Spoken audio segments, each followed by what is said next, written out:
Hello students, welcome to E academy. हम लोग अपना चैप्टर पढ़ रहे थे structure of atom, right. Structure of atom में देखिए हमने ऑलमोस्ट सारे टॉपिक्स कवर करते करते हम चैप्टर के लास्ट में आ गए हैं और हमने पिछले लेक्चर में पढ़ा था इलेक्ट्रॉनिक कॉन्फ़िगरेशन, है ना। मैंने डिटेल में आपको पढ़ाया था। फिर exactly half filled and fully filled जो आपके इलेक्ट्रॉनिक कॉन्फ़िगरेशंस हैं वो क्यों ज़्यादा स्टेबल हैं, उसके पीछे क्या रीज़न है। एंड साथ के साथ मैंने आपको ये भी बताया था कहाँ क्या एक्सेप्शंस आती हैं, इंपॉर्टेंस कि कौन कौन से क्वेश्चंस आपके कहाँ कहाँ आ सकते हैं, वो सब हमने डिस्कस किया। उसके पहले हमने क्वांटम नंबर्स किया। सो अब हम करेंगे इलेक्ट्रॉनिक कॉन्फ़िगरेशन के ही कुछ और क्वेश्चंस। उसके बाद हमारा चैप्टर का एक लास्ट टॉपिक रह जाएगा एंड देन ये चैप्टर भी कंप्लीट हो जाएगा। सो स्टार्ट करते हैं क्वेश्चन से। क्या है देखिए question, why iron pieces are attracted towards a magnet but not zinc. Iron के पीसेज मैग्नेट की तरफ अट्रैक्ट करते हैं लेकिन जिंक नहीं करता। पहली बात तो हमें पता लग रहा है कि मैग्नेटिज्म की यहाँ बात हो रही है ना। हमने एक पढ़ा हुआ है ऑलरेडी, टर्म्स हमने पढ़ी हुई है, पैरामैग्नेटिक एंड डायमैग्नेटिक पढ़ी हुई है ना। Paramagnetic I have already told you actually, और डायमैग्नेटिक क्या बताया था मैंने आपको। पैरामैग्नेटिक मतलब कोई भी सब्सटेंस एलिमेंट जिसकी आप बात कर रहे हो, पैरामैग्नेटिक तब है जब उसमें क्या प्रेजेंट हो, अनपेयर्ड इलेक्ट्रॉन्स, फाइन। और डायमैग्नेटिक मतलब पेयर्ड इलेक्ट्रॉन्स हैं, there is no unpaired electron, right. तो मैग्नेट की तरफ कौन अट्रैक्ट करेगा, जहां पे पैरामैग्नेटिज्म होगा, है ना, क्योंकि हम इसको क्या बोलते हैं, attracted by the magnetic field, और ये repelled by the magnetic field. So it means in दोनों में से हमें फिगर आउट करना है कौन पैरामैग्नेटिक है एंड कौन डायमैग्नेटिक। इनफैक्ट फिगर आउट भी नहीं करना, हमें प्रूव करना है, क्योंकि वो ऑलरेडी कह रहा है कि आयरन के पीसेस अट्रैक्ट होते हैं मैग्नेट की तरफ लेकिन जिंक के नहीं होते। अब ये देखिए क्वेश्चन, आप ये कह सकते हो कि था तो मैग्नेटिज्म पे बेस्ड, इलेक्ट्रॉनिक कॉन्फ़िगरेशन की हेल्प से आप शो करोगे, लेकिन थोड़ा सा घुमा के पूछा हुआ है, तो इस तरह से भी एग्जाम में क्वेश्चन पूछे जा सकते हैं। स्टार्ट करते हैं। पहले हम लिखेंगे किसके, इलेक्ट्रॉनिक कॉन्फ़िगरेशन आयरन की। आयरन, अब इसके लिए आपको एटॉमिक नंबर पता होना चाहिए, राइट। इसका एटॉमिक नंबर है 26, ठीक है। अब मैं लिखती हूँ 1s2 2s2 2p6 3s2 3p6 4s2। मैंने आपको बताया था यहाँ तक कितना हो जाता है 20, ठीक है। यहाँ तक आपका 10 होता है, यहाँ तक हो गया 20। उसके बाद आपके कितने, आप ये देख सकते हो, चेक कर लेते हैं। मैग्नीज आपका 25 होता है, आयरन आपका 26 होता है, ठीक है। आयरन, कोबाल्ट, निकल, देन कॉपर, जिंक, ठीक। एटॉमिक नंबर करेक्ट होना चाहिए, अदरवाइज आपका सारा क्वेश्चन गलत हो जाएगा। सो 26 में 6 इलेक्ट्रॉन्स रह गए, क्या करोगे आप, 3d6, है ना। यहाँ मैंने उसके बाद अब ऐसे 3d6 देखोगे तो आप तो ये सोचोगे इवन नंबर है, अनपेयर्ड इलेक्ट्रॉन नहीं। बहुत बार बच्चे ये गलती भी करते हैं, डायरेक्टली यहाँ देखते हैं कि इवन नंबर है, पेयरिंग होगी, बट आपको ये नहीं करना है। आपको पता है डी आपके जितने भी 5 ऑर्बिटल्स हैं आप उसमें इलेक्ट्रॉन की फिलिंग करके देखोगे, 5 इलेक्ट्रॉन्स एंड 6 इलेक्ट्रॉन, ठीक। तो कितने इलेक्ट्रॉन्स आपके इलेक्ट्रॉन्स अनपेयर्ड आ रहे हैं, 4 इलेक्ट्रॉन्स। अब चेक करते हैं किसका, जिंक का। जिंक का एटॉमिक नंबर है 30 और हमें पता है कि ऑलरेडी कंप्लीटली फिल्ड है, बट स्टिल लिख लेते हैं electronic configuration 1s2 2s2 2p6 3s2 3p6 4s2 3d10।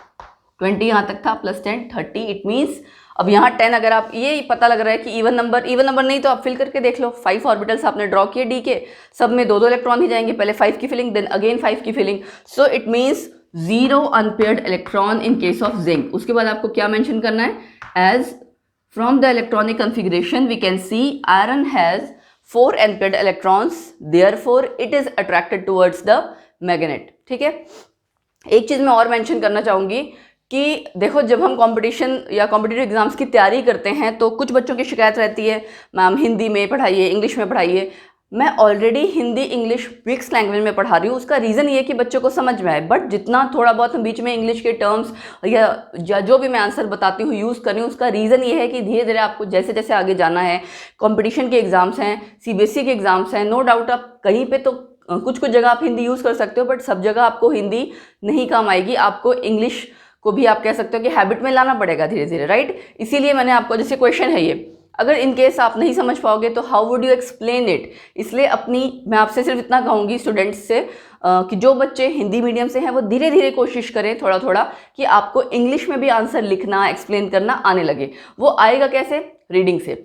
ये चीज़ें आपकी अचानक से नहीं आती हैं। रीडिंग हैबिट एक ऐसी चीज़ है, स्टडीइंग रीडिंग, उससे ग्रेजुअली आप कह सकते हैं हैबिट में आ जाएगी। कि आंसर आपको एक्सप्लेन करना आ जाए, बेशक सिंपल लैंग्वेज में। ठीक, सो क्लियर हो गया। अब ये जैसे आपने शो तो कर दिया, एक्सप्लेन तो इसके बाद आपको करना पड़ेगा ना, वही चीज़ उसी पे मैंने आपको इंग्लिश और हिंदी लैंग्वेज वाली बात बताई कि आपको शो करना पड़ेगा कि इलेक्ट्रॉन्स आपके आयरन में अनपेयर्ड इलेक्ट्रॉन्स हैं, इसीलिए वो अट्रैक्ट होता है towards the magnet, but zinc में नहीं है, देयरफॉर नहीं होता। ठीक है, कुछ और क्वेश्चंस करते हैं इलेक्ट्रॉनिक कॉन्फ़िगरेशन के जो जिस तरह से पूछे जाते हैं एग्जाम में। नेक्स्ट क्वेश्चन है, find the number of unpaired electrons in PCrCu। ठीक है, अब ये देखो सिंबल दिया हुआ है, सबसे पहले आपको सिंबल से पहचानना है कौन सा एलिमेंट है। मैं डायरेक्टली यहीं से करती हूँ। P यानी आपका फॉस्फोरस, एटॉमिक नंबर 15। ठीक है, पहले तीनों का एटॉमिक नंबर लिख लेते हैं। Chromium 24, copper 29। क्रोमियम और कॉपर बहुत पूछा जाता है, नंबर ऑफ अनपेयर्ड इलेक्ट्रॉन्स के रिगार्डिंग काफ़ी पूछा जाता है। अच्छा, उसके बाद आपसे हो सकता है इसकी कैटाइनिक स्पीशीज़ कोई दी हो, जैसे क्रोमियम प्लस, कॉपर 2 प्लस, उसमें आपके इलेक्ट्रॉनिक कॉन्फ़िगरेशन पूछे, उसमें अनपेयर्ड इलेक्ट्रॉन्स पूछे। तो नॉर्मल जो आपका पेपर है उसमें सब्जेक्टिव में तो ये पूछा ही जाता है, एंड MCQs में भी काफ़ी पूछा जाता है। ठीक है, तो स्टार्ट करते हैं। 15 के लिए कैसे लिखोगे इलेक्ट्रॉनिक कॉन्फ़िगरेशन, पहले लिखनी पड़ेगी तभी पता लगेगा। 1s2, 2s2, 2p6। ठीक, ये आपका हो गया 10। 15 यानी 5 और है। इसके बाद क्या आएगा आपका 3s2, 3p3। ठीक, करेक्ट है। 10 + 5 15, तो 3 अनपेयर्ड इलेक्ट्रॉन है इसमें, है ना, 3 अनपेयर्ड इलेक्ट्रॉन। ये मैं यहाँ डायरेक्टली लिख दे रही हूँ P3 देख के, आपको पता भी है कि 3 ऑर्बिटल्स है, तीनों में सिंगली ऑक्यूपाइड है, बट एग्जाम में आपको क्रॉस चेक करना है, जैसे मैंने आपको भी पिछले क्वेश्चन में बताया कि कई बार नंबर देख के हमें पता नहीं लगता कि अनपेयर्ड इलेक्ट्रॉन है या नहीं है। ठीक, ओके, नेक्स्ट है 24। ये याद रखना, दोनों एक्सेप्शन वाले आपकी कॉन्फ़िगरेशंस हैं। 1s2, 2s2, 2p6, 3s2, 3p6 complete आ जाएगा ना। देन 4s2, पहले मैं वो बता देती हूँ जो आप लिखते थे, मतलब होना चाहिए 4s2, 3d4, बट क्या करेंगे हम 4s1, 3d5। चेक कर लो, यहाँ तक 10 था, 10, 12, देन 18, 19, 19 और 5, 24। ठीक, सो आपके यहाँ पे 6 अनपेयर्ड इलेक्ट्रॉन्स हैं, है ना, 5 आपके D वाले, एक आपका S वाला। अगला करते हैं 1s2, 2s2, 2p6, 3s2, 3p6, 4s1 आ जाता था ना यहाँ पे भी, एंड 3d10 कंप्लीटली फिल्ड होता था, तो यहाँ पे 1 अनपेयर्ड इलेक्ट्रॉन है ना, 4s1 वाला खाली। ठीक, तो इसी में फर्दर पूछा जा सकता था कौन कौन सा बताओ कि पैरामैग्नेटिक है, डायमैग्नेटिक है, तो क्वेश्चन का फॉर्म जस्ट चेंज हो रही है। अच्छा, अगला देखो, मैंने खाली इसकी कॉन्फ़िगरेशन लिख रखी है, इसमें पूछा हुआ है कि कॉन्फ़िगरेशन दी होती है, पूछा जाता है कि या तो एटॉमिक नंबर बताओ या ये बताओ कि कौन सा एलिमेंट है which corresponds to this electronic configuration, मतलब जिसकी इलेक्ट्रॉनिक कॉन्फ़िगरेशन ये होगी। अब देखिए कैसे, आर्गन का एटॉमिक नंबर 18, आर्गन के 18 इलेक्ट्रॉन्स, 18 एटॉमिक नंबर, प्लस 2 ये प्लस 1, ठीक है, 21। तो 21 एटॉमिक नंबर है जिसका, कौन है वो, स्कैंडियम। नंबर ऑफ इलेक्ट्रॉन्स किसी नॉर्मल आपका जो एलिमेंट है आप वो इक्वल टू एटॉमिक नंबर होता है, आपने उसी से कैलकुलेट किया है। ठीक, अच्छा, नेक्स्ट है आपका ये, right atomic number of the elements whose outermost electronic configuration is. यहाँ पूरी दी हुई थी, यहाँ पे खाली बाहर वाली दी हुई है। अब ये आपको अगर कॉन्फ़िगरेशन लिखनी आती होगी देन आपको पक्का पता रहेगा कि कहाँ तक आपकी कॉन्फ़िगरेशन आ रही है और क्या क्या एलिमेंट है। देखिए कैसे, जैसे 3s1 है, इस वाले में मैं कवर अप कर लूँ या दोबारा लिख देती हूँ, चलो 1s2, 2s2, 2p6, आपको पता है उसके बाद ही आप 3s लिखते हो ना, तो आप लिखोगे 3s1। सो टोटल कर लो, जस्ट पता लग जाएगा, 10 + 1 11, ये है आपका सोडियम। एटॉमिक नंबर का है तो आप उसका एटॉमिक नंबर भी बता दोगे, 11, है ना। अगर यहाँ एलिमेंट देखो यहाँ नहीं कहा था तो आपका आंसर हो जाएगा 11। ठीक, मैंने साथ के साथ उसका एलिमेंट का नाम भी बता दिया। ओके, नेक्स्ट है आपका 2p3। अब देखो ये तो आएगा नहीं, है ना, 2p3 हमारा लास्ट यहीं पे होगा ना, बस उसके पहले आपको उसके पहले की एक्चुअली कॉन्फ़िगरेशन पता होनी चाहिए कि क्या क्या आएगी। वो तभी पता होगा अगर आपको ऑफ बू प्रिंसिपल के अकॉर्डिंग वो जो in order of increasing energies के आपके सारे लेवल्स थे वो पता होने चाहिए कि किसके बाद कब क्या आता है। 1s2, 2s2, 2p6, then 3s, 3p है, फिर उसके बाद 4s आएगा पहले, फिर 3d आएगा। तो ये सीक्वेंस अगर पता होगा तो आप क्वेश्चन बहुत ईजिली कर पाएंगे। यहाँ पे अब क्या है, 2p3 तक है, सो 1 2 3 4 5 6 7, करेक्ट, यही हुआ ना। 2p3 में आपका इसका एटॉमिक नंबर हो गया 7। ठीक, ओके आगे बढ़ते हैं 3d6। 3d6 में अगर आपको भी ध्यान हो, मैंने आयरन लिखा था ना जब वहाँ पे 4s2 तक आया था, एंड उसके बाद लिखा था हमने 3d6। ठीक है, सो इसको भी अगर आप कर लोगे, यहाँ तक देखो 3d6 है ना, इसी में मैं चेंज कर दे रही हूँ 3d6, और यहाँ 4s2 होगा, है ना। तो आप इसको टोटल कर लेंगे पूरा तो आएगा 26, एंड आपका एलिमेंट है आयरन। ठीक, यहाँ तक आपका 20 होता है, +6 26। सो इस तरह से हम इन क्वेश्चंस को करते हैं। अब कई बारी क्या आता है, इलेक्ट्रॉनिक कॉन्फ़िगरेशन और जो आप पिछले कुछ टॉपिक्स पढ़ चुके हैं, प्रोटॉन, इलेक्ट्रॉन या उसके रिगार्डिंग, ठीक है, वो सब कुछ मिक्स करके भी क्वेश्चन आता है। एक वो चीज़, और आयनिक स्पीशीज़ की हम इलेक्ट्रॉनिक कॉन्फ़िगरेशन कैसे लिखेंगे वो सीखते हैं। सो नेक्स्ट क्वेश्चन है, देखिए किस फॉर्म में पूछा हुआ है। A neutral atom of element has 2k8l5m electrons. पहले तो हम यही समझ लेते हैं कि क्या है। मैंने आपको बताया था बोहर्स वाला जो हमने मॉडल पढ़ा था, कि क्या बताया था कि शेल को हम KLMN इस तरह से भी डिनोट करते हैं। शेल को, ये याद रखना, सब शेल नहीं, शेल को, मेन प्रिंसिपल शेल को, या 1 2 3 4 से भी, यानी कि n की वैल्यू 1 है जब, तो क्या इसका क्या मतलब हुआ, n की वैल्यू 1 मतलब k, 2l, KLMN इसी तरह से, है ना। तो ये वही चीज़ आपको दिया हुआ है कि 2 इलेक्ट्रॉन्स आपके K शेल में है, 8 इलेक्ट्रॉन्स L में है, 5 M में है। कुछ नहीं करना, आपने सारे इलेक्ट्रॉन्स को प्लस कर देना है, तो हमें पता लग जाएगा जितने शेल्स दिए हुए हैं, 3 शेल्स हैं, है ना, और उसमें टोटल कितने इलेक्ट्रॉन्स हैं, वहाँ से हमारी आ जाएगी atomic number, and further question बहुत इजीली सॉल्व हो जाएगा। सो 8 + 2 10 + 5 15। ठीक, तीनों को प्लस कर दोगे तो एटॉमिक नंबर आपका सबसे पहले आ गया कितना, 2 + 8 + 5 = 15, एंड इट इज़, ये लिख देती हूँ मैं, फॉस्फोरस है ये। ठीक है, पूछा नहीं हुआ है, अगर इनकेस पूछा हो तो अब बता दो। ओके, पहला पार्ट हमारा हो गया एटॉमिक नंबर। फिर वो कह रहा है टोटल s इलेक्ट्रॉन निकालिए। अब इसके लिए क्या करेंगे, हम कॉन्फ़िगरेशन लिखेंगे, 1s2 2s2 2p6 3s2 3p6 आएगा कि नहीं आएगा, चेक करते हैं। देखिए यहाँ तक हमारा 10 था, है ना, फिर हमें उसके बाद क्या चाहिए, खाली 5, तो यानी आपका आ जाएगा 3p3। इसको ओपन अप करके लिख लेती हूँ मैं, 3px1 3py1 3pz1। फाइन, अब उसने पूछा है टोटल s इलेक्ट्रॉन, 1 2 3 4 5 6, राइट, 1 2 3 4 5 6, 6 आपके टोटल s इलेक्ट्रॉन्स हैं। ये हमारा हो गया b पार्ट। c पार्ट में क्या पूछा हुआ है, टोटल p इलेक्ट्रॉन्स, है ना, वो कैलकुलेट करते हैं। यहाँ आया 6, उसके बाद 7 8 9 आपके p इलेक्ट्रॉन्स, दोनों को प्लस करोगे तो भी 15 आ रहा है, 9 + 6 15, तो हमारा क्रॉस चेक भी हो गया। अच्छा, उसके बाद अगला पार्ट है डी पार्ट। डी पार्ट में आपसे क्या पूछा हुआ है, नंबर ऑफ प्रोटॉन्स निकालो।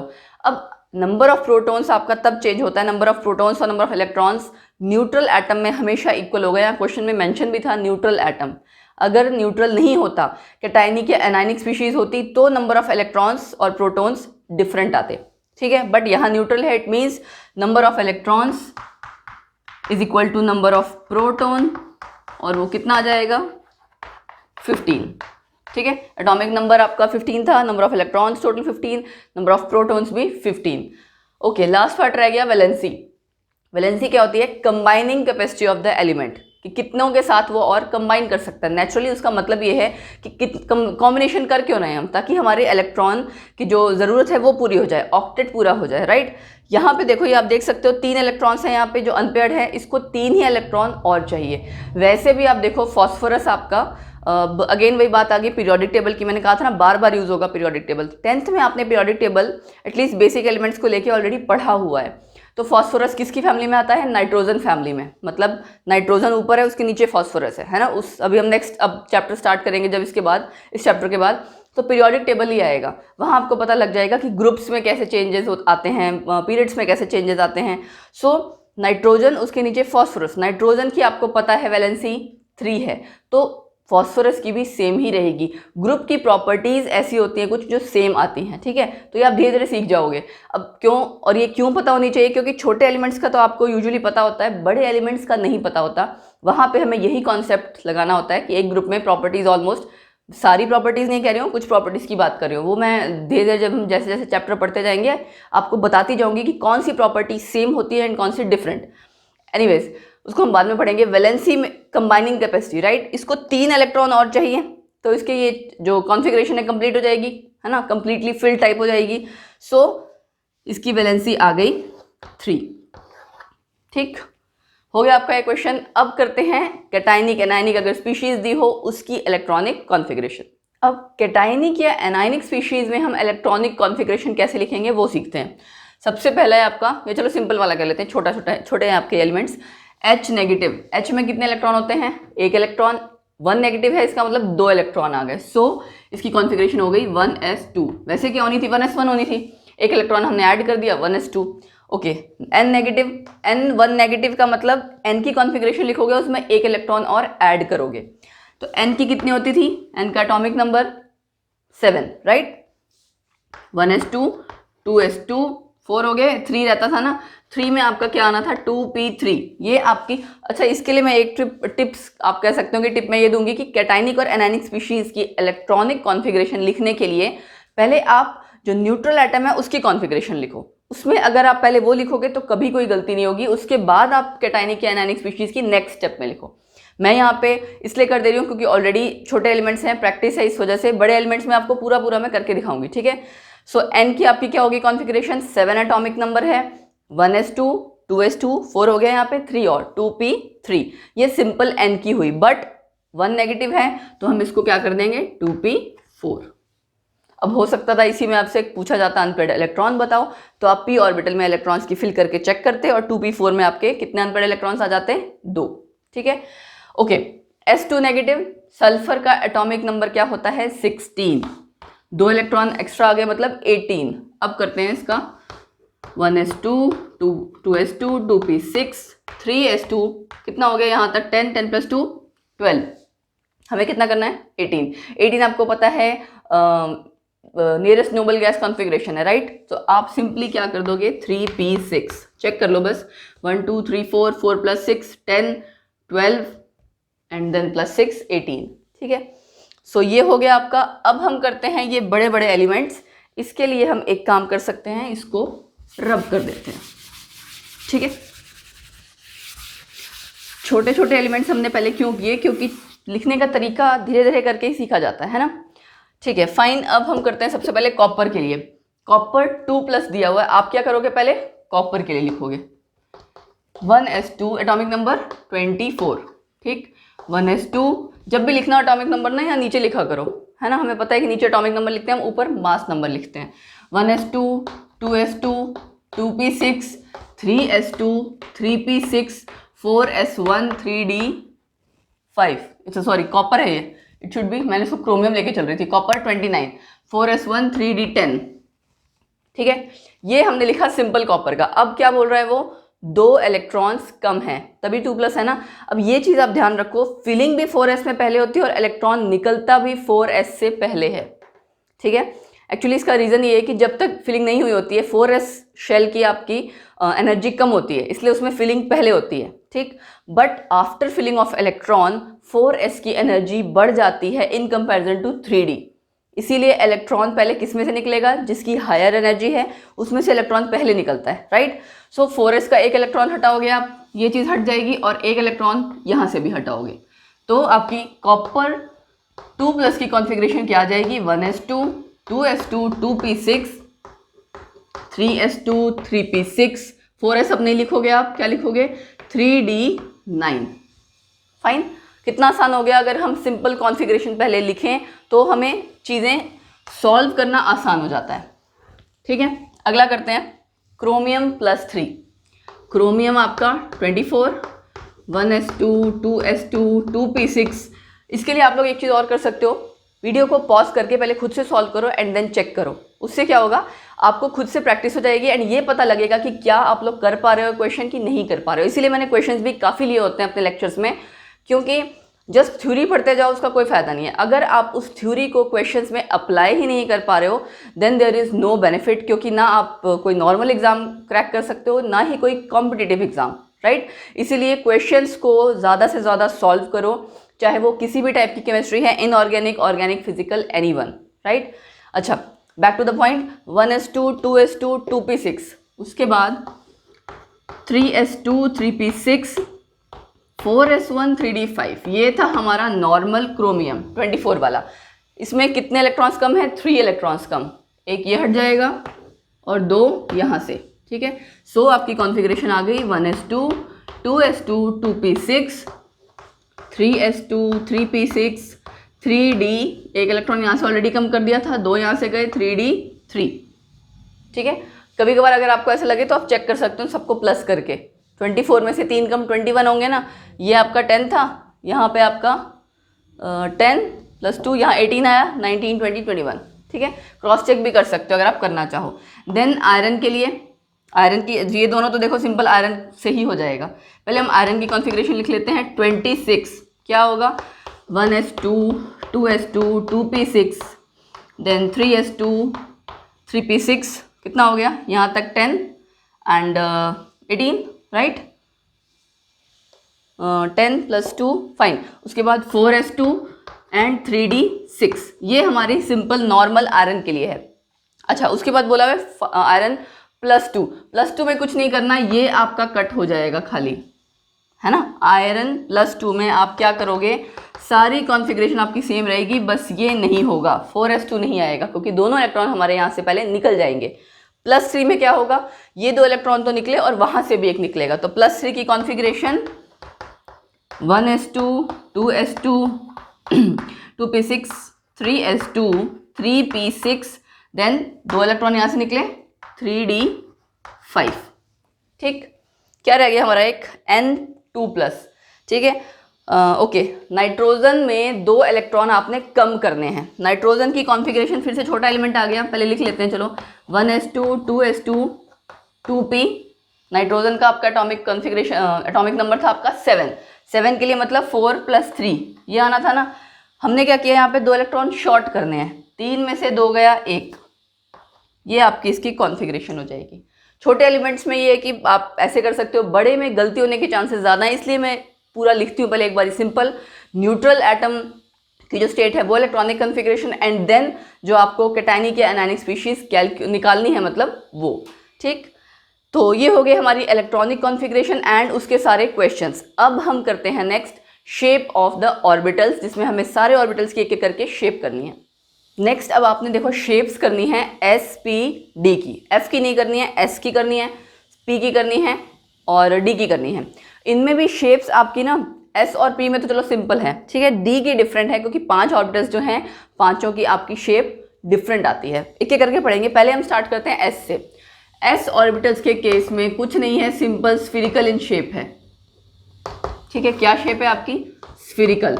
अब अगर सबकी स्फीरिकल ही है तो फर्क क्या है 1s में 2s में 3s में, है ना। 1s 2s 3s तीनों की मैं अलग अलग फिगर बना रही हूँ, उसके बाद बताऊंगी कि क्या फ़र्क है।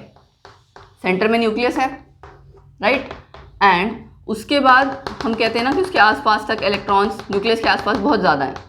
तो मैं एक ये हल्की सी बाउंड्री जैसे ड्रॉ कर दे रही हूँ, बट बाउंड्री आपको पता नहीं होती है, actually dot dot dot draw करना है। तो अंडरस्टूड है कि ये आप इलेक्ट्रॉन डेंसिटी शो कर रहे हो, ठीक है।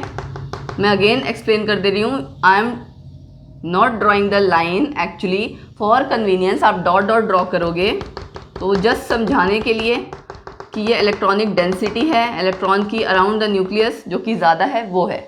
ये हो गया आपका 1s। ऐसे ही हम क्या करेंगे 2s के लिए करेंगे, इलेक्ट्रॉन्स यहाँ पास में ज़्यादा होंगे, है ना। उसके बाद आपने इसमें क्या होता है 2s में ना ऑब्जर्व की एक चीज़, न्यूक्लियस के पास इलेक्ट्रॉन्स की डेंसिटी बहुत ज़्यादा है, फिर अचानक ये जैसे जैसे आप थोड़ा दूर जाओगे ये बढ़ती जाती है, लेकिन थोड़ा और दूर जाओगे तो अचानक से डिक्रीज़ हो जाती है एक स्टेज के बाद, एंड एक गैप के बाद अगेन फिर ये शुरू हो जाती है इलेक्ट्रॉन डेंसिटी, ठीक है। ये डॉट डॉट में इस तरह से ड्रॉ कर दे रही हूँ सो दैट कि आपको क्लियर हो जाए, और बीच में गैप भी है आपको नज़र आ रहा होगा, ठीक है। गैप आपका क्या है मैं आपको बताऊंगी। ऐसे ही 3s में भी, ठीक है। 2s हो गया, इसमें एक गैप दिख रहा है ना आपको, यहाँ पे मैं फटाफट से ड्रॉ कर देती हूँ। देखो एक तो आपका ये है, ठीक, जिसमें आपकी इलेक्ट्रॉन डेंसिटी आ गई, ओके फाइन। इसमें साइज़ को मत सोचना क्योंकि ये जस्ट हम पिक्टोरियल डिपिक्शन है, जस्ट शो कर रहे हैं, बट अदरवाइज साइज़ आपको पता है 3s का कंपैरेटिवली बड़ा होगा in comparison to 2s, and इसका 1s से बड़ा होगा, ठीक। उसके बाद क्या बोला था मैंने, जैसे यहाँ पे एक गैप आ गया था ना, फिर एक बेल्ट आपकी ऐसी आई थी, ये शेडेड में ड्रॉ कर दे रही हूँ ताकि आपको पता लग जाए। एक बार शेडेड ड्रॉ कर देते हैं, देन उसमें हम इलेक्ट्रॉन्स फिल कर देंगे। एक ये हो गया और ऐसे ही एक और आ जाएगा एक गैप के बाद, ठीक है। ये यहाँ पे वो इलेक्ट्रॉन डॉट्स ड्रॉ करना थोड़ा सा बोर्ड पे ठक ठक ठक ठक प्रॉब्लमेटिक था, ये तो जस्ट आपको समझाना है इसलिए मैंने ऐसे ड्रॉ कर दिया, ठीक। अब देखिए फ़र्क क्या है, यहाँ पे आपको इलेक्ट्रॉन डेंसिटी एक जगह कॉन्सेंट्रेटेड दिख रही है ना, और उसके बाद कहीं कोई नोड नहीं है। मैंने एक वर्ड बोला नोड, ये नोड क्या है एक्चुअली, आप ये दिखा क्या रहे हो इलेक्ट्रॉन्स डॉट्स की फॉर्म में, उसकी प्रोबेबिलिटी, उसकी होने की प्रोबेबिलिटी कि न्यूक्लियस के आसपास कितना होगा। So probability of finding the electron nucleus के पास सबसे ज़्यादा है, उसके बाद धीरे धीरे वो वहाँ पे उसके उतने एरिया में वो बढ़ती जाती है प्रोबेबिलिटी, देन एक स्टेज आती है 0 हो जाती है, ठीक है। 1s में नहीं होती है, 0 होगी अगेन, फिर इंक्रीज होना शुरू हो जाती है। तो जहाँ आपकी probability of finding the electron बीच में 0 हो जाती है, that is actually called as node. तो आप क्या बोलोगे, area region where probability of finding the electron becomes 0, that is node या फिर नोडल सरफेस, ठीक। नोड या नोडल सरफेस, ये भी 2 टाइप के नोड्स होते हैं, रेडियल एंड एंगुलर। बताऊंगी अभी मैं, थोड़ी एक बारी शेप्स बाकी डिस्कस कर लें, क्योंकि बाकी शेप्स में आपको पता लगेगा रेडियल और एंगुलर नोड का फर्क, यहाँ पे पता नहीं लग पाएगा। ओके, यहाँ पे कितना आपका नोड आया, 2s में 1 नोड आया, 3s में 2 नोड्स आए। तो आप देख सकते हो, अगर मैं ये कहूँ 1s 2s 3s डिफर कर रहे हैं, किस चीज़ में कर रहे हैं, नंबर ऑफ नोड्स में और साइज में और एनर्जी में। आपको पता है जितना ज़्यादा बाहर ऑर्बिटल होगा आपका जो शेल सब शेल, जैसे जैसे आप बाहर जाते हो एनर्जी बढ़ती जा रही है, तो इसकी एनर्जी सबसे ज़्यादा होगी, फिर 2s फिर 1s। साइज एंड एनर्जी में, साइज का भी यही ऑर्डर है, एनर्जी का भी यही ऑर्डर है, इसमें डिफर करेगा, और नंबर ऑफ नोड्स में डिफर करेगा। अब एक ग्राफ अगर हम प्लॉट करें, सपोज करो मैं कहती हूँ साई का और आर, 1s के लिए और 2s के लिए, ठीक है। और इसी के कंपैरेटिवली हम साई स्क्वायर का भी ग्राफ प्लॉट करते हैं 1s एंड 2s के लिए। साई का हमारी कोई फिजिकल सिग्निफिकेंस नहीं थी, है ना, जस्ट वेव फंक्शन था।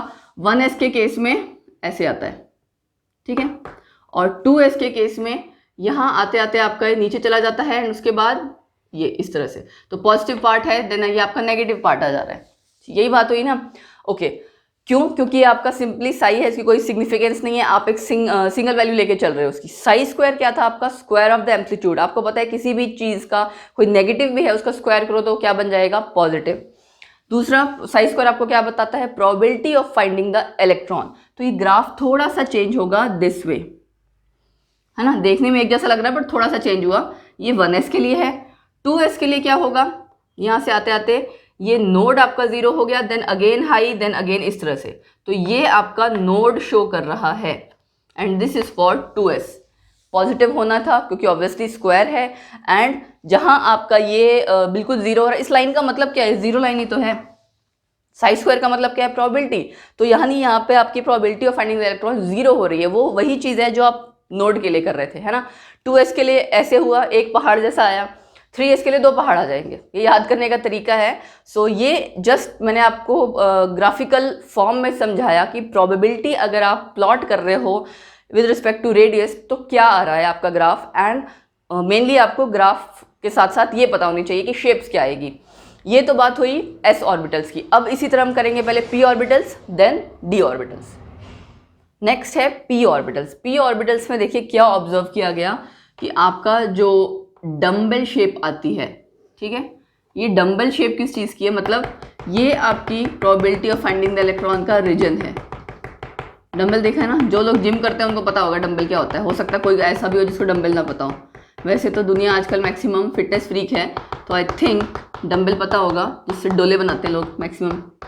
सो उसी तरह की शेप दिख रही है ना आपको, कि सेंटर में आपका उसमें एक रॉड होती है छोटी सी, एंड साइड में 2 आपके वेट्स होते हैं। So it is the same thing, इसलिए इसको बोला जाता है डम्बल शेप, ठीक। ओके, ये एक साइड प्लस एक side negative, probability of finding the electron दोनों लोब्स में इक्वल है, ठीक है। अगर क्वेश्चन पूछा जाए प्लस माइनस का मतलब ये नहीं है कि कहीं पे आपकी कम है कहीं पे ज़्यादा है, नो, प्रोबेबिलिटी आपके दोनों लोब्स में इक्वल है, कम ज़्यादा नहीं है, बस जस्ट आप ये साइन शो करते हो। अच्छा, एस में आपने देखा स्फीरिकल था, कोई डायरेक्शनल नेचर नहीं था, लेकिन यहाँ पे आपका डायरेक्शनल नेचर आ गया, ठीक है, डायरेक्शनल इन कैरेक्टरिस्टिक्स या डायरेक्शनल इन नेचर, डायरेक्शन पता लग रही है ना हमें।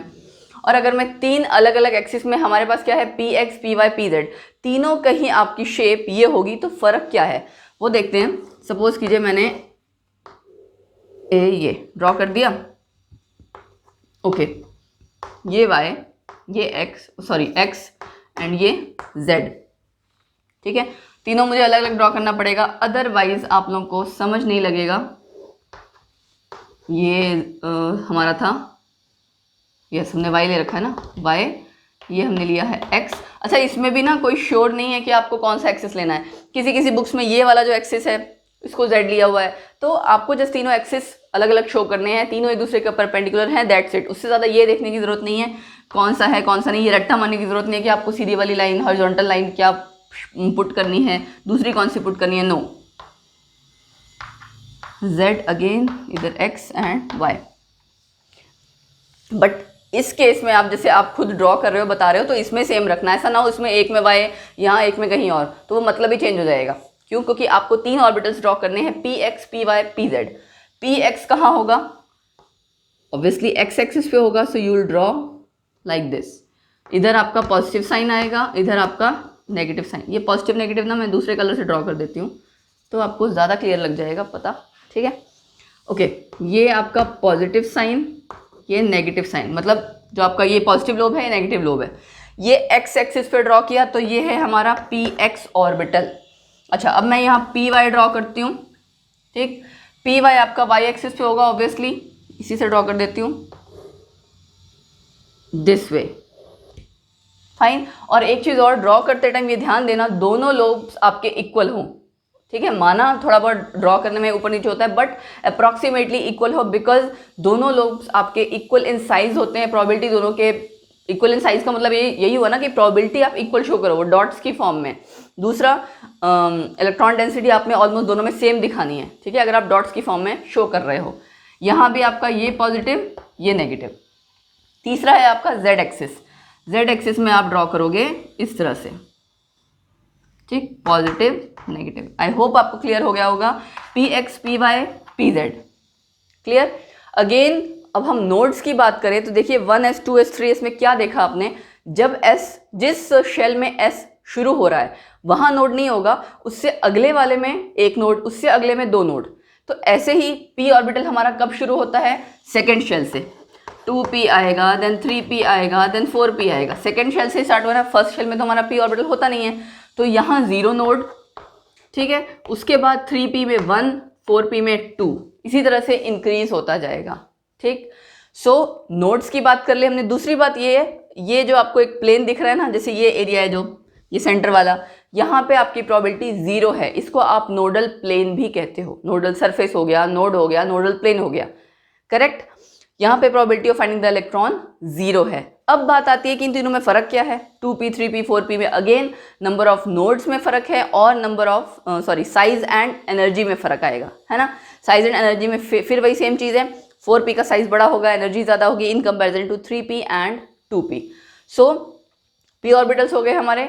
अब नेक्स्ट हमें क्या करना है, लास्ट d ऑर्बिटल्स। यहाँ तो आपको देखो सेम शेप जैसी दिख रही है ना, बस एक्सिस हमने फ़र्क है। d में ऐसा नहीं है, d में पांचों ऑर्बिटल्स में थोड़ी बहुत सिमिलर शेप है एंड कुछ की तो इंटायरली डिफरेंट है। चलो वो करते हैं। d में आपके 5 ऑर्बिटल्स हैं, चलो एक एक करके करते हैं। dxy, dyz, dxz, dx square minus Y square, actually minus भी नहीं है, डैश है ये, एंड देन dz स्क्वायर, ठीक। s की आपकी शेप थी स्फीरिकल, p की थी डम्बल। यहाँ पे आपकी दो तरह की शेप्स हैं, क्लोवर लीफ लाइक, ठीक है। क्लोवर लीफ लाइक बताती हूँ अभी क्या होता है। 4 ऑर्बिटल्स की क्लोवर लीफ लाइक है और इन चारों की, और इसकी है डोनट शेप्ड। डोनट आपकी स्वीट डिश होती है, ठीक है, या आप actually baked sweet dish type आप कह सकते हो, वो होता है। कोई नहीं, अगर किसी को नहीं भी पता तो जस्ट नाम याद रख लेना। dxy में आपने करना क्या है, यहां पे आपने वहां देखो क्या किया था, जिस एक्सिस पे था ना px, तो आपने x पे ड्रॉ किया था। यहां क्या करना है, जो दो चीज यहां आपको गिवन होंगी x एंड y, उसके बीच में ड्रॉ करना है। एक्स वाई लिख दिया मैंने, you will draw like this. Lobes again ध्यान रखना सेम साइज के हों, ठीक। Draw it carefully this way. पहली बात है, इसी को कहते हैं क्लोवर लीफ लाइक। पता नहीं आपने कभी नोट किया नहीं किया हो, कभी घास फूल पत्ती में देखो तो 4 पत्तियों वाला ऐसा छोटे छोटे से पौधे ऐसे ग्रास जैसी उगी होती है, उस शेप को आप कहते हो क्लोवर लीफ लाइक, ठीक है। तो इस तरह की शेप है। दूसरा, पी का जो आपने डंबल जब ड्रॉ किया था, एक साइड प्लस था और एक साइड माइनस, यानी अपोजिट साइन थे। यहाँ पे ऐसा नहीं है, अपोजिट्स वाले दोनों माइनस दोनों प्लस, इस तरह से ड्रॉ करोगे। मैंने आपको फिर बता देती हूँ, मैं एक्स वाई था तो एक्स और वाई प्लेन के बीच में आपने लोब्स ड्रॉ कर दिए, ठीक है। वाई जेड में क्या करोगे, एक तो तरीका ऐसा है कि इसी में तीसरा एक्सिस ड्रॉ करो एंड उसमें शेप वाई एक्सिस के बीच में ड्रॉ करो। जैसे सपोज करो, मैं इसी में एक बार बता देती हूँ आपको, ये x था ना, ये y था, and if you draw it like this, ये आपने z बना दिया, तो y और z इसके बीच में खाली ड्रॉ करोगे इस तरह से, ऐसे किया एंड ऐसे, तो उसमें आपकी शेप ना क्लियर नहीं आ पाएगी। एग्जाम में आपको अगर ड्रॉ करना है, आपको चाहिए कि आपकी शेप क्लियर आए, so you should not do like this. मेरे ख्याल से तो उससे बेटर ये है कि आप ये चीज़ चेंज कर दें, ठीक है, क्योंकि इसकी शेप ड्रॉ करने को आती है and it is very important. So आपने क्या किया, वाई जेड था, एक साइड वाई लिख दिया, एक साइड जेड लिख दिया, दैट्स इट। उसके बाद सेम वैसे ही आपने ड्रॉ कर देना है, ये सेम माइनस प्लस ड्रॉ कर देना है। अच्छा, तीसरा आपका आया एक्स जेड, उसमें भी यही करोगे। Here also it is same, यहाँ मैंने साइज छोटा ड्रॉ कर दिया, but you have to draw the same जैसा कि ये ड्रॉ किया हुआ है, ठीक। ये तो बात आई इन तीनों की। उसके बाद बात आती है D X square Y square की। इसकी शेप थोड़ी डिफरेंट है। कैसे, एक्स वाई ये था आपका, यहाँ पे याद रखो ये आपने इन बिटवीन द एक्सिस ड्रॉ किया है। तीनों में क्वेश्चन के बाद पूछा जाता है, among d orbitals which one are the orbitals in which lobes are present, या probability of finding the electron is present in between the axis. तो ये इन बिटवीन द एक्सिस है, ऑन द एक्सिस आपका ये होता है, ठीक है। क्लोवर लीफ इसकी भी है, लेकिन आपने इसको देखो किस पे ड्रॉ किया है, एक्सिस पे ड्रॉ किया है। यहाँ पे भी सेम वही अपोजिट, 2 माइनस फिर 2 प्लस, ठीक है। प्लस माइनस का मैं फिर से बोल रही हूँ कोई रोल नहीं है, ये कोई चार्ज को लेके नहीं है, जस्ट आपका अपोजिट साइंस आपने ड्रॉ किए हुए हैं, दैट्स इट। इसको भूल जाओ, ठीक है, नहीं भी ड्रॉ करोगे तो भी चलेगा। लास्ट आपकी बची डी जेड स्क्वायर। इसका आपका एक तो ये, ठीक है, डंबल जैसी शेप है एंड उसके आसपास एक रिंग जैसी है, ठीक। इसको मैं शेडेड ड्रॉ कर दे रही हूं। ये रिंग भी आपकी इलेक्ट्रॉन डेंसिटी है। ये आपको शेप याद रखनी है क्योंकि डी जेड स्क्वायर बहुत पूछा जाता है दिस वे, ठीक है। मतलब ऐसे सोचो कि एक डंबल है और उसके सेंटर में हमने रिंग डाल दी है कोई, so it is that shape actually, ठीक। सो क्लियर हो गया आपको शेप्स। अब बात करते हैं यहाँ पे नोड्स की। हमने एस में जैसे बात की, पी में जैसे बात की, वैसे ही सेम यहाँ आएगा। डी हमारा कब स्टार्ट होता है, 3rd से, तो 3D में 0 node, then 4D 1, 5D 2 and it will continue, ऐसे ही चलेगा। अब अभी तक आप बात कर रहे थे नोड्स की, जितने भी हम जो अब नोड्स पढ़ रहे हैं ना, वो आपके नोड्स हैं रेडियल या स्फिरिकल नोड्स। रेडियल का मतलब क्या है, रेडियस से रिलेटेड, कि सेंटर से आप अगर एक डिस्टेंस कवर कर रहे हो, किस डिस्टेंस पे जाके आपका नोड आ रहा है, यानी कि probability of finding the electron 0 हो रही है। तो रेडियल या स्फिरिकल नोड्स आप अभी तक कर रहे थे। और एक आपके नोड्स हैं ये जो प्लेन्स दिख रहे हैं, प्लेन भी तो है ना हमारा। नोडल प्लेन को आप क्या कहते हो, एंगुलर नोड्स। नोडल प्लेन बोलो या एंगुलर नोड्स, 2 टाइप के नोड्स हो गए। मैं कह रही थी ना 2 टाइप के नोड्स हैं, एक हो गया आपका रेडियल नोड्स या स्फिरिकल नोड्स एंड दूसरा हो गया नोडल प्लेन या फिर एंगुलर नोड्स।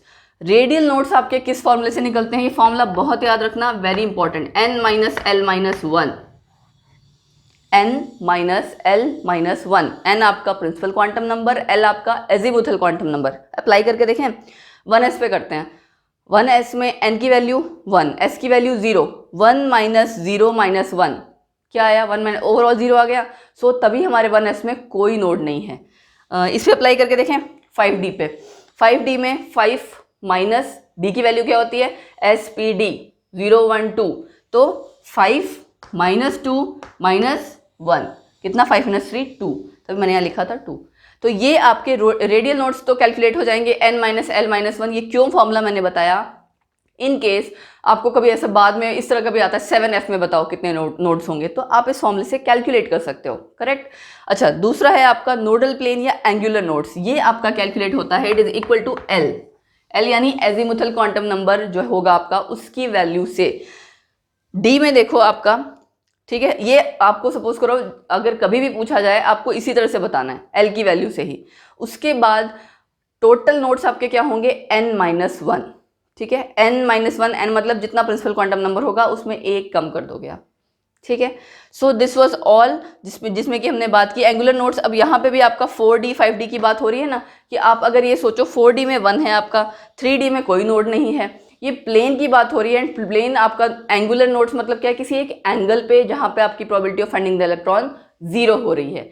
सो आपको बेसिकली नोड्स याद रखने हैं, रेडियल नोड्स के लिए फॉर्मूला एंड एंगुलर नोड्स के लिए फॉर्मूला आपका हो गया। शेप्स आपको पता लग गई, नोड्स नोडल प्लेन पता लग गया। सो जितना ये आपका शेप्स ऑफ ऑर्बिटल था, इसमें देखो मेन पार्ट क्या है, शेप ड्रॉ करनी आनी चाहिए।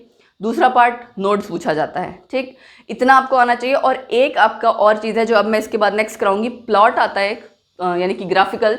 इसके पहले अभी हमने जो किया था वो जस्ट मैंने वैसे ही समझाया था, बट एक और आपका ग्राफिकल प्लॉट है जो काफ़ी पूछा जाता है एग्जाम में, वो हम करेंगे। एंड उसके बाद एनर्जी लेवल डायग्राम, ठीक।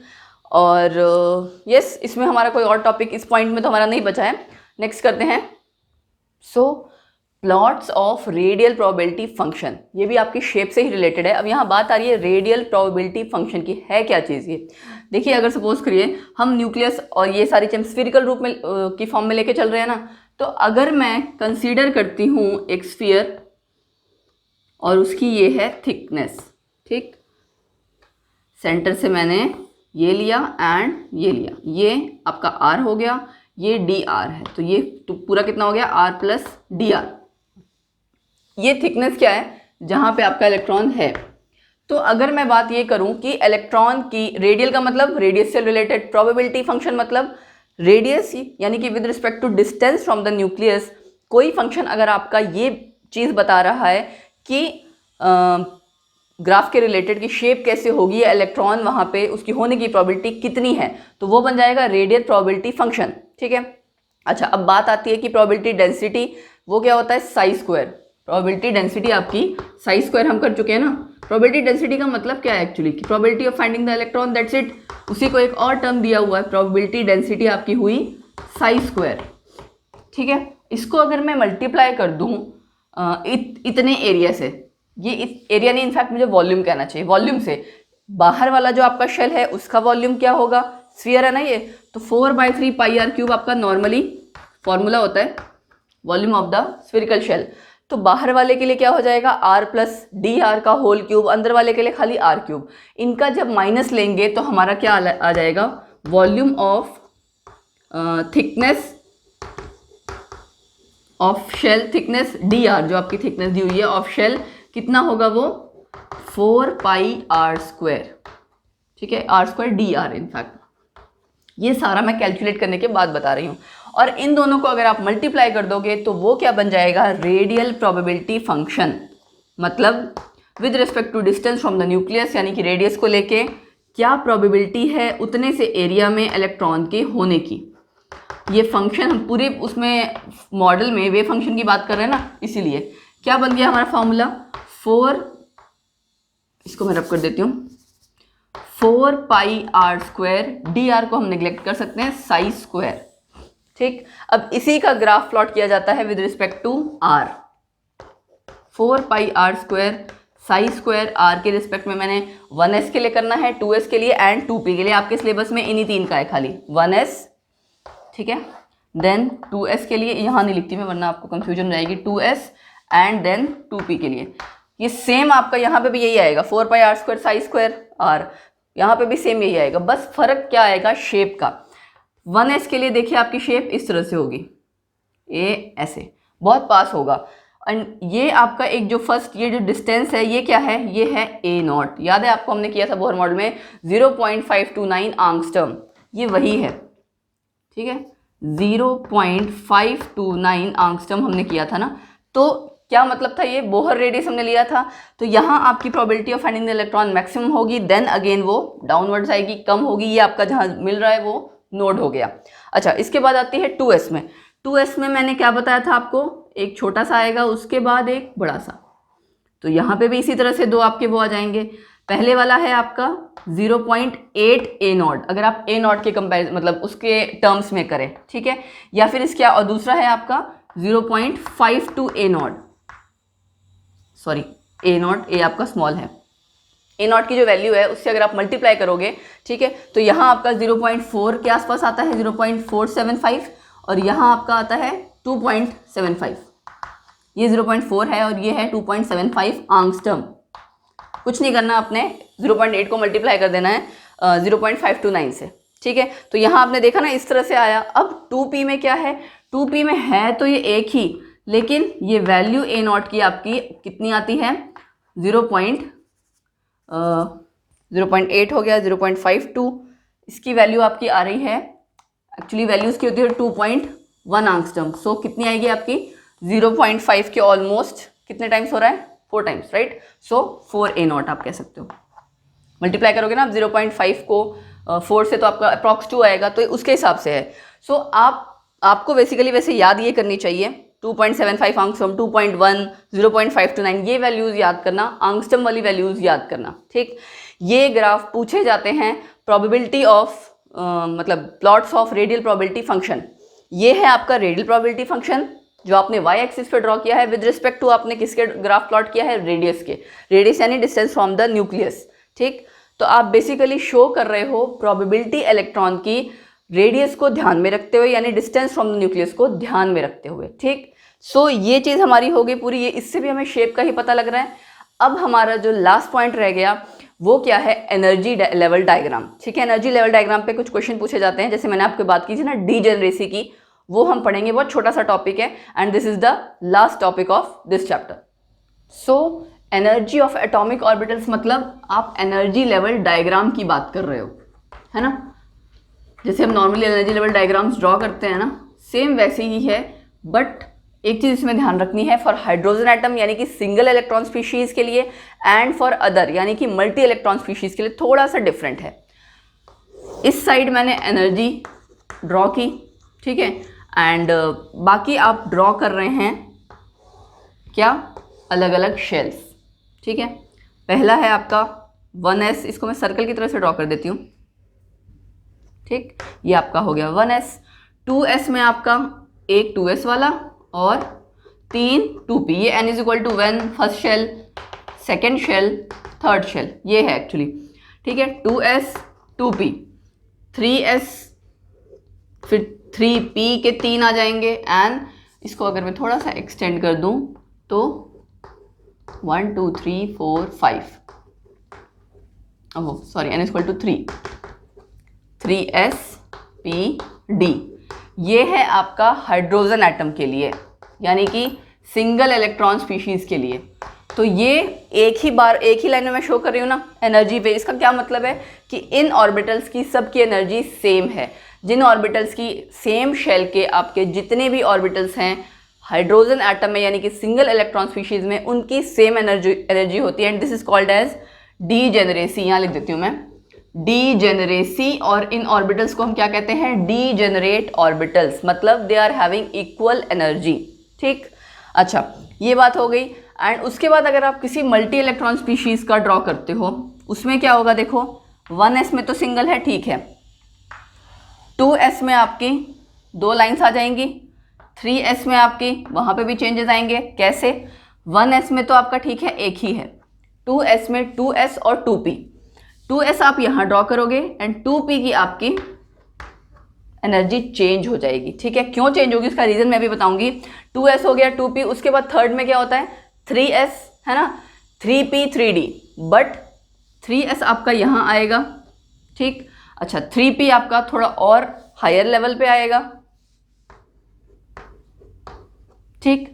एंड 3D आपका कहाँ आएगा, वो और ऊपर आना चाहिए, लेकिन आपको पता है कि उसके पहले क्या आता है 4s। तो यानी कहने का मतलब क्या है कि ये तो हमारा जैसे हमने 1s ड्रॉ कर दिया ना, ये आपका 2s एंड 2p आपने ड्रॉ किया हुआ है, फिर ये आपने ड्रॉ किया 3s 3p। अब इसके बाद आपको पहले क्या ड्रॉ करना पड़ेगा 4s, क्योंकि आप एनर्जी लेवल डायग्राम शो कर रहे हो ना, 3p के बाद 4s ड्रॉ करोगे या पहले, वो चेक करते हैं। 3p n+l रूल लगाते हैं। 3p का मतलब 3 प्लस p की वैल्यू 1, तो 4 आ गया, एंड 4s की भी वैल्यू क्या आ जाएगी 4, लेकिन n+l रूल के अकॉर्डिंग जिसकी लोअर वैल्यू ऑफ n है उसकी एनर्जी कम है, तो 3p आपकी यहाँ आ जाएगी, 4s इसके ऊपर कहीं ना कहीं होगा, ये यहाँ पे। बट 3d आपका कहाँ होगा, 3d ज़रा कैलकुलेट करो, 3 प्लस d की वैल्यू कितनी होती है 0 1 2 5, तो वो उससे भी ऊपर आना चाहिए, है ना। सो इस तरह से आप ये एनर्जी लेवल डायग्राम यूजुअली बनाने को नहीं आता है, बट आपको पता होना चाहिए। इन case of multi electron species आपके एनर्जी लेवल डायग्राम में जो शेल है उसमें जितने आप सेम सब शेल के ऑर्बिटल्स की सेम एनर्जी नहीं होती है, डिफरेंट होती है। जैसे जैसे आप बाहर जाते जाते हो इस तरह से होती है, ठीक है। सेम शेल में भी आपके जो सब शेल हैं उन ऑर्बिटल्स की भी एनर्जी का ट्रेंड यही है, F वाले की सबसे ज़्यादा, फिर D, फिर P, फिर S, ठीक। तो ये इसके रिलेटेड आपको क्वेश्चन पूछा जाता है, बट बात ये आती है कि इसका रीज़न क्या है, यहाँ सेम है यहाँ क्यों नहीं सेम है। देखिए यहाँ पे आपका एक ही इलेक्ट्रॉन था, फोर्स क्या है खाली उस इलेक्ट्रॉन की फोर्स ऑफ अट्रैक्शन किसके साथ में, न्यूक्लियस के साथ में, जो कि डेवलप हो रही है, वही एक खाली फोर्स एक्ट कर रही थी। यहाँ पे मल्टी इलेक्ट्रॉन स्पीशीज़ हैं, तो कुछ तो आपकी फोर्स ऑफ अट्रैक्शन हुई उन इलेक्ट्रॉन्स की न्यूक्लियस के साथ, उसके अलावा इलेक्ट्रॉन्स आपस में भी क्या करेंगे, रिपेल। सो इसका मतलब जो आपका न्यूक्लियस का जो इफेक्ट आ रहा था वो कम हो जाएगा, है ना। वो जो एक्स्ट्रा इलेक्ट्रॉन्स हैं वो शील्डिंग इफेक्ट शो करेंगे। नेक्स्ट चैप्टर में हमारा ग्रेजुअली आप शील्डिंग इफेक्ट, स्क्रीनिंग इफेक्ट पढ़ोगे। मैं आपको थोड़ा सा हिंट दे देती हूँ, शील्ड का मतलब क्या होता है, शील्ड करना, किसी को प्रोटेक्ट करना, है ना। तो एक्स्ट्रा इलेक्ट्रॉन्स आपके जो भी हैं वो बाकी इलेक्ट्रॉन्स को न्यूक्लियस से एक तरह से शील्ड कर रहे हैं, ताकि न्यूक्लियस की फोर्स उन पे कम लगे, उसका इन्फ्लुएंस कम लगे। सो इफेक्टिव न्यूक्लियर चार्ज कम हो जाएगा, उस न्यूक्लियस का उन इलेक्ट्रॉन्स पे होल्ड कम हो जाएगा, जिसकी वजह से एनर्जी पे भी फर्क आएगा। डेफिनेटली आप फोर्सेस ऑफ अट्रैक्शन या रिपल्शन का ओवरऑल जब इफेक्ट देखोगे तो आपका इफेक्ट एनर्जी लेवल डायग्राम पे दिखेगा। सो अगर आपसे पूछा जाता है एक्सप्लेनेशन के बारे में, you have to tell about the forces of attraction, screening effect, and तीसरा क्या चीज़, effective nuclear charge. Multi electron species के केस में आपको ये तीनों चीज़ एक्सप्लेन करनी पड़ेगी। And in case of hydrogen atom there is only 1 electron, so एक ही फोर्स डेवलप कर रही है और कोई रिपल्शन की आपकी कोई और फोर्सेस है नहीं। इसकी वजह से इसका एनर्जी लेवल डायग्राम बहुत सिंपल है, एंड डीजेनरेट ऑर्बिटल्स आपके हमने शो किए हैं इस एनर्जी लेवल डायग्राम में, ठीक है। अब कुछ थोड़े से 2-3 क्वेश्चंस करते हैं, एंड ये हमारा लास्ट टॉपिक था इस चैप्टर का। कुछ क्वेश्चंस इसके रिगार्डिंग, कुछ और जो हमारे पेंडिंग रह गए हैं। वैसे अदरवाइज मैंने पूरे चैप्टर में साथ के साथ ऑलमोस्ट सारे क्वेश्चंस कवर अप कर दिए हैं, बट स्टिल कुछ जो 2-3 क्वेश्चंस अगर रह गए होंगे वो अभी लेके हम वाइंड अप करते हैं। सो एक ये क्वेश्चन है जो MCQs के फॉर्म में काफ़ी पूछा जाता है। हो सकता है आपको 4 ऑप्शन दी हो, या फिर आपको थ्योरेटिकल वाले पार्ट में भी अगर पूछा जाएगा तो देखिए क्या है, for hydrogen atom indicate which is higher in energy in each pair. कहने का मतलब है हर पेयर में बताना है, आपस में नहीं बताना है। सो 1s 2s में 2s ग्रेटर हायर एनर्जी पूछा ना, 2s is more than 1s, ठीक है। अच्छा 2p और 3p में कौन किसकी एनर्जी ज़्यादा होगी, 3p की। 3s और 3d में सेम होगी क्योंकि आपकी n की वैल्यू चेंज नहीं हुई है। So you will write 3s is equal to 3d, क्योंकि आपके सिंगल इलेक्ट्रॉन स्पीशीज यानी कि हाइड्रोजन एटम के बारे में है। सेम ऐसा ही क्वेश्चन अगर मल्टी इलेक्ट्रॉन स्पीशीज में पूछा हो, और ये ध्यान जरूर देना कि क्या पूछा है, हायर इन एनर्जी या लोअर इन एनर्जी। चलो हम फिलहाल हायर ही कर लेते हैं। ऑब्वियसली 2s और 2p में 2p की एनर्जी ज़्यादा होगी in comparison to 2s। 4d 5f में कैलकुलेट करके देख लो n+l रूल से, n 4 spdf कितना हुआ 0 1 2, 4 + 2 यहाँ 6 आया, 6 आया ना। कई बार गलती हो जाती है, वो चेक कर लेते हैं। 0 1 2 3 spdf, ठीक है। 4 + 2 6 आया इसके केस में। 5f में 5 + 3 8 आया, तो ऑब्वियसली 5f वैसे भी ज़्यादा आपका बाद में भरा जाता है, तो 5f हायर एनर्जी ही होगा। यहाँ पे अब 3p और 3d इक्वल नहीं होगा, 3d की एनर्जी ज़्यादा है इन कंपेरिजन टू 3p। क्लियर। अच्छा, कभी कभार ऐसे ही 3D और 4s में पूछ लिया जाता है, या 4s एंड 4p, इसी तरह से इसी में भी पूछा जा सकता है। अगर कभी भी डाउट हो n+l रूल कैलकुलेट कर लो। अच्छा, मैंने आपको नोड्स के बारे में बताया था, नोड्स में एक चीज़ मिस हो गई, dz² में 0 नोडल प्लेन है, ठीक है। और दूसरा ये एक और चीज़ मैं क्लियर कर देती हूँ नोड्स के रिगार्डिंग, जो आप नोड्स कैलकुलेट करते हो, जो आपको दिख रहा है that is actually radial nodes, right. Nodal plane आपका डिफरेंट है, that is equal to l की वैल्यू।